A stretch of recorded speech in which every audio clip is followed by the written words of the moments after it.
Hey guys, also Poke Samurai, and welcome back to another Weiss video. And today, I'll be doing a deck profile on my Ace standby deck. Now,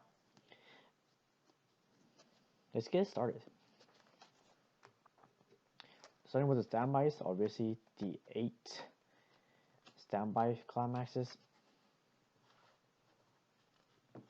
Now, I won't be going into full deck explanation on most of the cards and why I run it because I already did that with my last deck profile, so I'll be putting a link down in the description below on my last deck profile, and that deck profile will have much more in-depth explanation on what I think about the cards and etc.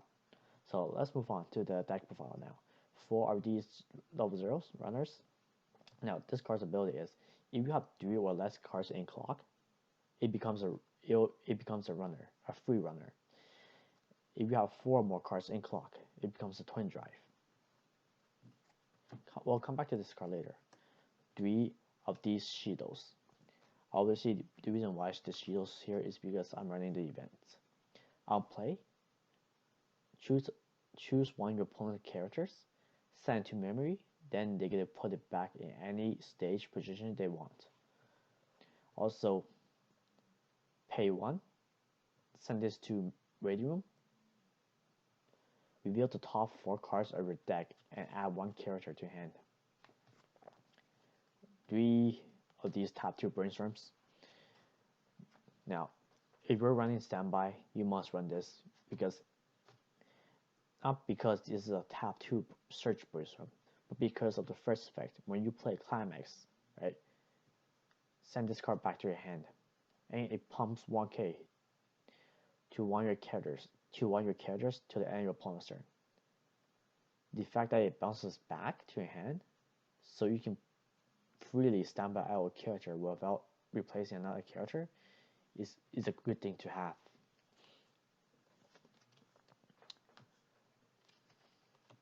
Two of these stock Suiciders. The reason why this is here is because of the SEO and Psychono matchup. Second ability is on play with the top card of your deck. If it's a character and you control if you control no other characters besides this, right? You get to put that card. You get to put that character to your back row as rested. I'm running 2 of these Kotoris and 2 of these Tokas. Some people run 4 and some people run 4 of these, 4 and 4. But I chose 2 and 2, mainly because of these cards. Now, if you don't know what these 2 does is, on play, reveal top. If the character add to hand, ditch 1. On play, ditch a card, draw 1. So it's a Calcro basically. 2 of these Kotoris on play, check top 2, rearrange. On play, pay 1, ditch 1, ditch a card to salvage a card. Also, pump 1k. You can only pump 1k if you use the salvage effect. Now the reason why I run 4 of these and not 4 and 4 of these 2 is because this is a runner. It can live 1 extra turn than these two. And plus, I don't need to wait until my next turn to pay out a stock. I can pay out my stock now because it has twin drive. In a sense, I can pay out a dirty stock during my battle phase to get 2 extra clean stock, in a sense. Which is why I run 4 of that. And then my last 0 is the Origami. On play, reveal the top card, reveal your hand. If there's a climax in there, minus 500 global to your opponent's board. Also is a climax swapper. On play, pay 1, ditch the climax, salvage the climax. 3/1/1 Silicas, 2 or more other characters. It becomes some 5 is a hand encore. 3 of these events. When you play this card from hand, rest a character, choose one of the 3 following effects. If you have 6 or less cards in your hand, salvage the level 3. Mill the top 4 cards of your deck, add 1 character, send the rest to Waiting Room. Or you may choose 1 card your opponent controls, send it to Waiting Room, and they choose a card, a character that's a level lower than it, and put on stage. 2 of these 1-0 tokas. By now, everyone should know why I run this. A, standby. B, because of these. Also, the third ability is that it has stride. So first effect is, during your opponent's draw phase, pump 15 to one of your characters. And when your opponent crashes a character during battle, you choose let me rephrase that. I can't talk today. Basically, if your opponent crashes a character during battle, you get stride. Check top, either chooses to leave it or bottom deck it. We'll come back to this later. 1 2K assist and 1 anti-early play assist as well. And the condition for the anti-early play is ditch 2, clock kick, which is not that great, but hey, it's there. 3 of the 2/2 tokas, 500 for each other character, and when this card reverses the character by battle during either player's turn, you may check the top 2 cards of your deck, rearrange. Plus this, you essentially get to check top 3, so at level 2, you're not taking damage. Hopefully. 1 of the 2/1 anti-change bomb Kotori. On play, if you have 4 more other characters, you may choose a character from Radium and put it in stock. So in a sense, it's a 2/0 early play suicider. That's really good. 1 free fast counter is a pay 3 free fast counter.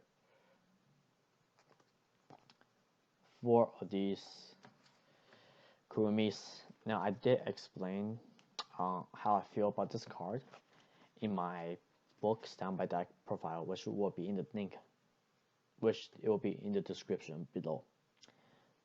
So comes combo with this card. On play heal, it gains 2k. It gains 1k if you control 2 or more other characters. Climax combo, on attack, choose 1 of 3 following effects: ditch 2, burn 3, or choose 3 cards from your opponent's rating room, send it back to their decks, and they shuffle, or stock bomb, or stock swap. Secondary finishers, these 2 Kumis. On play heal, on reverse, it gains ability memory kick during either player's turn, by the way. And also it gains 15 if you control 2 or more other characters. So in a sense, it's going to be 10-5. And on reverse, on attack, not on reverse, it's on attack. You may pay 3, ditch 1, mill the bottom 4 cards of your opponent's deck. For each climax, burn X. X equals to the amount of climaxes milled from this effect. 2 early play tokas. On play heal, early play condition is 4 more other day characters. On play, gains 2k to the end of your opponent's turn. And 2 of these Kotoris. Assist 2k, and on play, choose 1 of 3 following effects: either pump 1k and 1 soul to everyone. Now the 1k and 1 soul is really good for standby because at level 3 you don't have much soul damage, and this card can do a lot for you. In a sense, you're instead of swinging for 2, you're swinging for 3, it's guaranteed. The other 2 choices is on play, salvage a character, or on play, check top 3, add a card. And also it's a good standby target as well when you're level 2, because front assist 2k is pretty good. And also it's good when you play from hand because you get to choose 1 of 2 effects. So yeah, that's going to be my standby deck profile. For much more in-depth explanation on some of these cards, check out my book Standby Deck profile, which will be in the link in the description below. Which the link will be in the description below. Okay, well, that's going to be it for my daily life deck profile. Stay tuned for more, and obviously subscribe for having you.